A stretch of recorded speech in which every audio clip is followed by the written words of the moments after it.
నేను కాదు, వేరే ఎవ్వరికి అక్క యాక్సెప్ట్ లేదు. గౌతమే చెప్పాడు, ప్రేరణ తప్ప అక్క అని ఎవరైనా పిలిస్తే అమ్మో అంటారు అనేసి. సో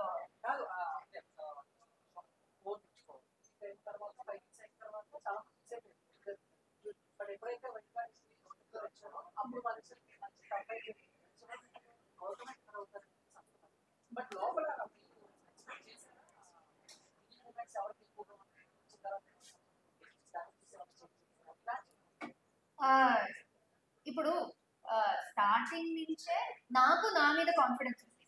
సో మీకు బయట మీరు ఆ, బయట ఆడియన్స్ ని చూస్తూ హైప్ చూస్తూ బయట ఏమేమి పోస్టులు పెడుతున్నారు, ఫ్యాన్స్ ఎలా రియాక్ట్ అవుతున్నారో అదంతా మీకు తెలిసింది. కానీ లోపల ఉన్న మాకు తెలియదు. మేము మాకు ఎంత వస్తుందో అది బెస్ట్ ఇవ్వాలి, ఎంటర్టైన్ చేయాలి. మా ఆ, మా మా బెస్ట్ ఏమవుతుందో అది మొత్తం ఇచ్చేయాలి. అయితే ఆ లెవెల్ కన్నా ఎక్కువ ఇచ్చేయాలి అంతే. దాని తర్వాత బయట ఏమవుతుందో మాకు తెలియదు. సో మీకు నిఖిల్ లేకపోతే వైల్డ్ కార్డ్స్ వచ్చాక గౌతమ్ అనిపించవచ్చు, కానీ లోపల ఉన్న మనకి ఐడియానే లేదు దాని గురించి.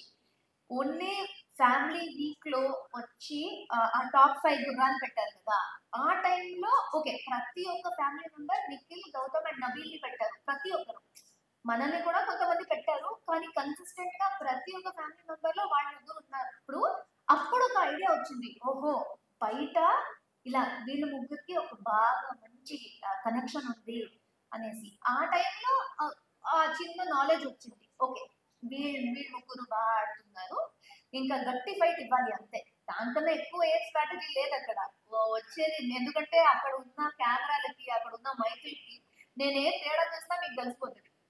స్ట్రాటజీస్ మార్చుకోవడం ఏం లేదు, ఇంకా వాళ్ళకన్నా ఎక్కువ గట్టి ఫైట్ ఇవ్వాలి అంతే. దానికన్నా ఎక్కువ చేయలేము కదా.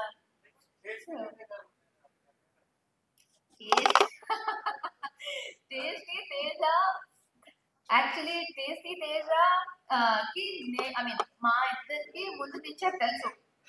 ఆయన మస్తు కామెడీగా ఫన్గా ఏదో జోకింగ్ చేసుకుంటూ టీజ్ చేసుకుంటూ ఇలా ఉంటారు. నేను ఎక్స్పెక్ట్ చెయ్యదు ఏంటంటే ఆయన హౌస్ లో ఆ టఫ్ ఫైట్ ఇచ్చారు చూడండి గేమ్స్ టాస్క్స్ లో, అసలు ఐ థింక్ ఎవ్వరు ఎక్స్పెక్ట్ చేయలేదు తేజ గారు టాస్క్ లో ఆ లెవెల్ కి ఆడతారనేసి. ఎందుకంటే ఆ బస్తా టాస్క్ చూస్తే మెహబూబ్ అండ్ గౌతమ్ అసలు మస్తు టఫ్ మాచో మెన్ అనుకున్న వాళ్ళు కూడా ఓకే మేము ఈ గేమ్ నుంచి ఒక స్టెప్ వెనక్కి తీసుకుంటాం అనేసి అవినాష్ అండ్ తేజని పెట్టారు. వాళ్ళు గౌతమ్ అండ్ మెహబూబ్ కన్నా బెటర్ గా పర్ఫామ్ చేసింది తేజ అవినాష్. సో ఎవరు ఎక్స్పెక్ట్ చేయని పర్ఫార్మెన్స్ వాళ్ళు ఇచ్చారు. సో నేను తేజ చాలా సార్లు చెప్పాను, వాడు బ్రెయిన్ లో చాలా స్మార్ట్, కానీ ఈ సీజన్ లో టాస్క్ లో కూడా ప్రూవ్ చేసుకున్నాను ఆయన చాలా స్ట్రాంగ్ అనేసి. మధ్యలో నాతో గొడవ పెట్టుకున్నాడు, ఎక్కడ మధ్యలో ఊరుకోకే గొడవ పెట్టుకున్నాడు. బట్ ఆయన అది ఆ పాయింట్ లోనే మా ఎవ్వరికి హౌస్ లో ఏదేదో విషయం జరుగుతూ ఉంటాయి, ఆ పాయింట్ లో కోపం వస్తుంది, ఏదేదో ఎమోషన్స్ వస్తాయి, కానీ ఒక 10 minutes తర్వాత మొత్తం నార్మల్ అయిపోతుంది.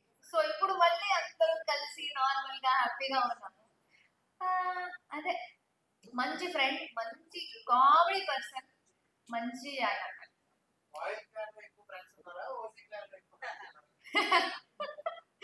నేను చూడండి, నేను ఈ ఆపర్చునిటీ తీసుకుని ఇప్పుడే చెప్పేస్తున్నా, నా ప్రకారం ప్యూర్లీ మై పర్సనల్ ఒపీనియన్ అండి, స్టార్టింగ్ నుంచి సాలిడ్ గా సోలో గేమ్ ఆడింది నేను. నా దృష్టిలో స్టార్టింగ్ లో ఉన్న వాళ్ళందరితో ఫ్రెండ్షిప్ చేశాను. సో ఓజీస్ ఉన్నప్పుడు బిగ్ బాస్ చెప్పారు ఈ సీజన్ 8 అనేది మొత్తం క్లాన్ గేమ్ అనేసి. సో ఓజీస్ రాయల్స్ ఉన్నంత సేపు మా టీం కోసం లేకపోతే మా క్లాన్ కోసం ఎంత లాయల్ గా ఎంత ఆనెస్ట్ గా ఎంత కష్టపడాలో ఓజీస్ కోసం నిలబడాలి. కానీ ఓజీస్ రాయల్స్ ఇద్దరు కలిసిపోయి బీబీ క్లాన్ ఎప్పుడు అయ్యారో మొత్తం మన వాళ్ళే.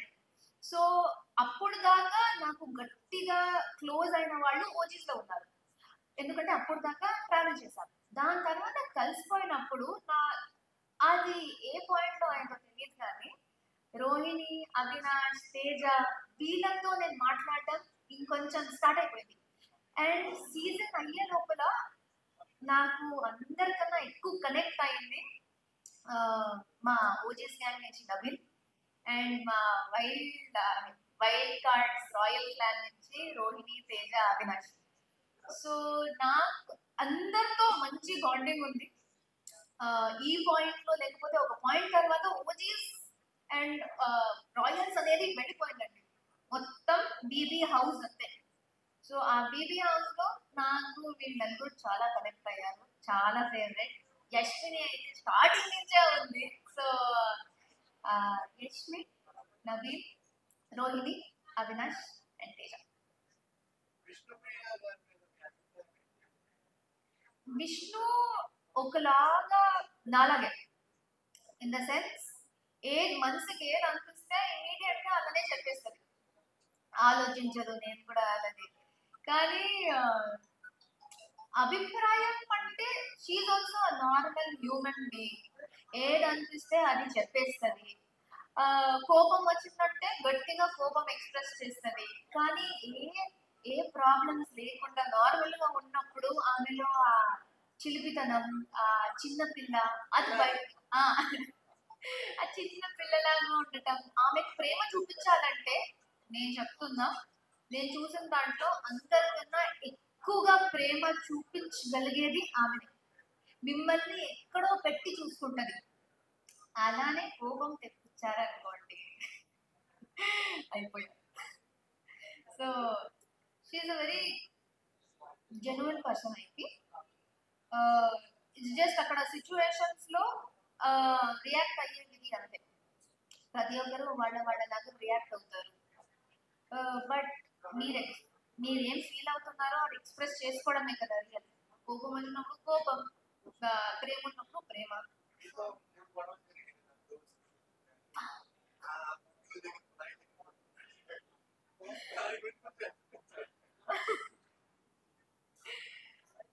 మీకేం తెలియాలి దాని గురించి చెప్పండి, నాకన్నా ఎక్కువ మీకే తెలుసు, మొత్తం చూసారు. అదే నేను చూసినట్టు ఫస్ట్ దోశ దాంట్లో నేను ఏం రియాక్ట్ కాలేదు అక్కడ జరిగినట్టు. కానీ ఒక్కొక్కసారి హ్యూమన్ బిహేవియర్ ఎలా ఉంటుందంటే, మీ అందరికీ ఇది ఎక్స్పీరియన్స్ అయి ఉంటుంది. మా మైండ్లో మేము ఒకటి ఫిక్స్ అయిపోయి ఇలానే జరుగుతుంది, ఎదుటి వాళ్ళు ఇలానే చేస్తున్నారు, వీళ్ళకి మేము నచ్చట్లేదు ఇలా ఏమైనా అనుకుంటే వాళ్ళు ఏం చేసినా అదేలాగా చూసుకుంటాం. వాళ్ళు మంచిది చేసినా ఎందుకు మంచిది చేస్తున్నారు, వీళ్ళకి నేను ఇష్టం లేదు కదా ఎందుకు మంచిది చేస్తున్నారు, చెడేమో అని అనుకుంటాం. అది ఆ పాయింట్ లో ఆమెకు అలా అనిపించింది. మేబీ నాకు దోశ ఇవ్వాలని లేదు అని అనిపించింది. సో నేను ఎలా వేసినా ఆమెకు అది కొంచెం తప్పు అనిపించింది. దాని తర్వాత ఆమె రియలైజ్ అయ్యి నార్మల్ అయిపోయాం, సారీ అట్లా చెప్పింది, నో ప్రాబ్లం. సో కానీ నేను చెప్తున్నా, ఈ తేజతో సహా తేజ ఈ తేజతో సహా అందరికీ తెలుసు. నేను కిచెన్ లో ఉంటే కొంచెం స్ట్రిక్ట్ గా ఉంటానండి, ఎందుకంటే అక్కడ పరిస్థితి, అక్కడ టైమర్ ఉంది, రేషన్ ఇంతే ఉంది, మొత్తం అందరికి చేయాలి. నేను కొంచెం స్ట్రిక్ట్ ఉంటాను అండ్ అక్కడ కూడా స్ట్రిక్ట్ ఉంటాను. వీళ్ళకి ఏం తెలిసిపోయిందంటే అబ్బా ప్రేరణ కిచెన్ లో వస్తే స్ట్రిక్ట్ ఉంటది, ఆడుకోవచ్చు ఈమెతో అనేసి ఆడేస్తున్నారు. బట్ నో వరీస్, లాస్ట్ లో అంత మంచిగా జరిగింది. So no complaints, all happy.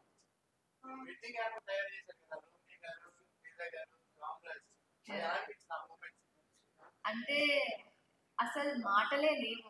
మీరు ఇప్పుడు అడిగారు కదా మీకు ఎక్కువ ఫ్రెండ్స్ ఓజీస్ లో అయ్యారా రాయల్స్ లో అయ్యారా అనేసి. అన్నిటికన్నా ఎక్కువగా ఒక ఫ్రెండ్షిప్ అంటే కూడా ఓకే అండి, కానీ అక్కడ యానివర్సరీ ఉంది, బయట నుంచి మేము ఏమి చేయలేము, నేను శ్రీపాద్తో కలవలేను, ఏమి ఆర్డర్ చేయలేము, ఏ పార్టీలు చేసుకోలేము. కానీ మాకు ఉన్న దాంట్లో ఏమైనా చెయ్యాలి అని వాళ్ళు అనుకోలేదు అంటే కూడా పర్లేదు, కానీ వాళ్ళు ఉన్న దాంట్లో ఆమె సంతోషం కోసం ఏదో ఒక చిన్నగా స్వీట్ తయారు చేయడం, అది కూడా ఏంటి బ్రెడ్ అండ్ జామ్, వాళ్ళ అది ఆలోచించేదే నాకు చాలా. ఇయర్ పట్టి తీసి దానికి నెయిల్ పాలిష్ అంటించి క్యాండిల్ లాగా పెట్టారు. అసలు వాళ్ళు నా కోసం ఇంత చేస్తున్నారా అంటే అది నేను మాటల్లో చెప్పలేను. ఆ రోజు ఏడుపు వచ్చేసింది. ఎందుకంటే అది చెప్పలేని ఫీలింగ్. నా కోసం చిన్న చిన్న జెస్చరే, కానీ వాళ్ళు నా కోసం అంత చేశారు అనేది నేను చెప్పలేనండి. It was very special feeling. నా నా యానివర్సరీకి హైలైట్ అదే. శ్రీపాద్ నాతో ఆ రోజు లేకపోయినా వీళ్ళందరూ కలిసి నాకు ఒక మంచి రోజు ఇవ్వాలి అనుకున్నారు. So thankful. Thank you Teja, Rohini. నేను ఎంత థ్యాంక్స్ చెప్పినా సరిపోదు.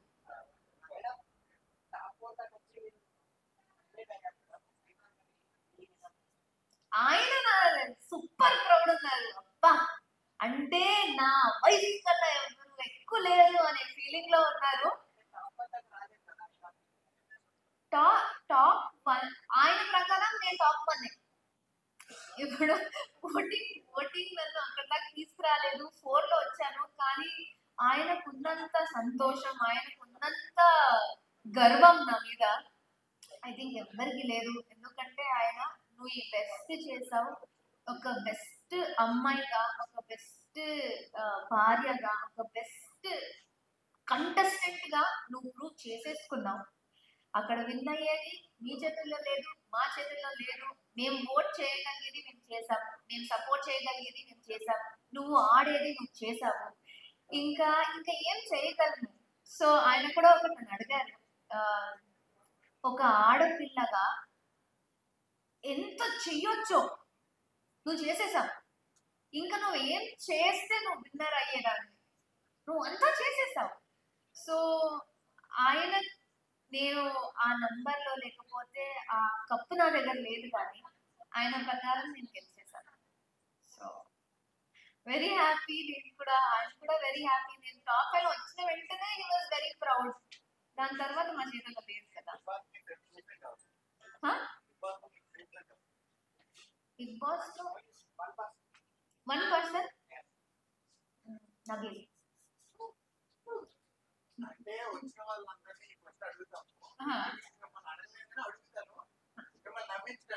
ఓకే,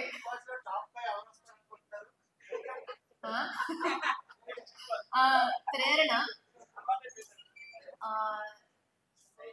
నిఖిల్ అయితే ఉంటాడు, నబీల్ ఉంటాడు, నా బెస్ట్ ఫ్రెండ్ నబీల్, వాడు కూడా ఉంటాడు.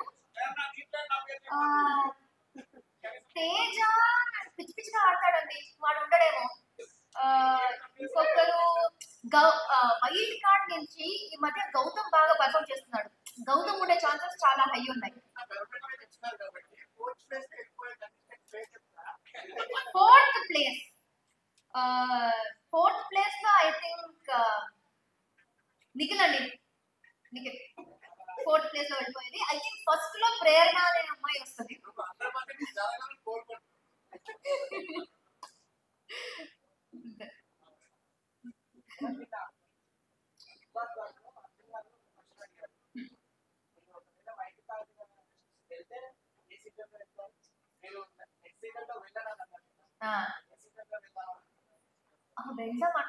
అంటే నేను ప్రొడ్యూసర్ కాదండి, నేనే హోస్ట్ కాదు. వాడిని పిలిస్తే చూద్దాం. ఎందుకంటే నాకు ఆ ఎక్స్పీరియన్స్ నిజంగా చాలా నచ్చింది. One of my best experiences life లో. అది నాకు ఏ విధంగా అరే మళ్ళీ చెయ్యాలని లేదు అన్నట్టు లేదు. ఇంకోసారి పెడితే కొత్త కొత్త ఎక్స్పీరియన్స్ ఉంటుంది, కొత్త వాళ్ళు ఉంటారు, కొత్త టాస్క్లు ఉంటాయి, కొత్త గొడవలు ఉంటాయి, కొత్త ఎమోషన్స్ ఉంటాయి. సో ఇంకోసారి చేయడానికి నాకు ఏ ప్రాబ్లం లేదు. నెక్స్ట్ ఎందుకు వెళ్ళను అన్నానంటే, జస్ట్ ఫస్ట్ ఇయర్ యానివర్సరీయే లోపల జరిగింది. నెక్స్ట్ ఇయర్ కూడా నేను చేసుకున్నాను అనుకోండి, నువ్వు బయటనే ఉండమ్మా, ఇంకా ఇంటికి రాకు అనేసారు శ్రీపతి. నెగిటివ్ కదా, ఏ మెమరీ?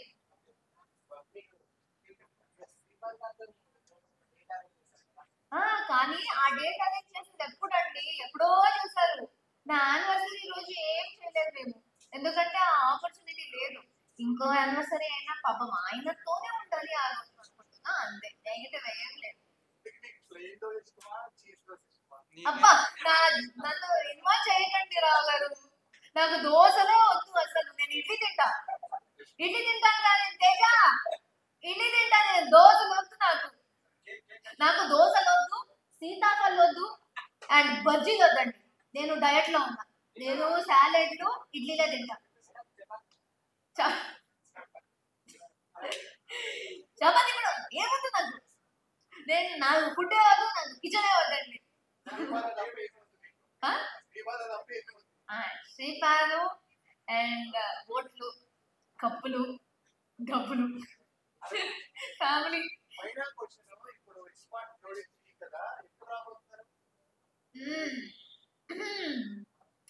వచ్చినప్పుడు వస్తామండి.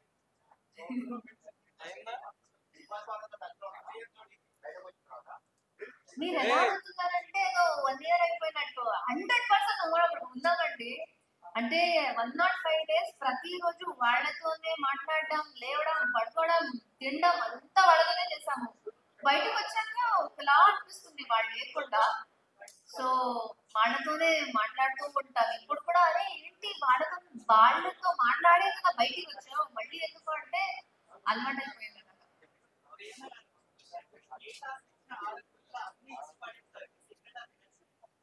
బూస్ట్ అండి.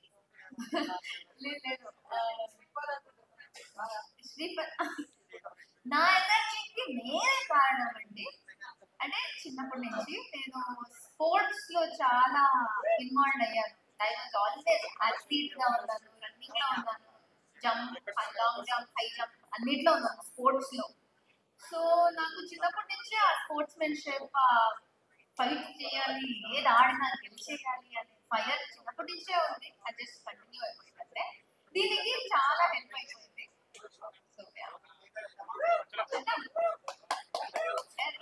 So thank you so much. Thanks a lot. ప్రేక్షకులందరికీ కూడా మళ్ళీ థ్యాంక్ యూ సో మచ్.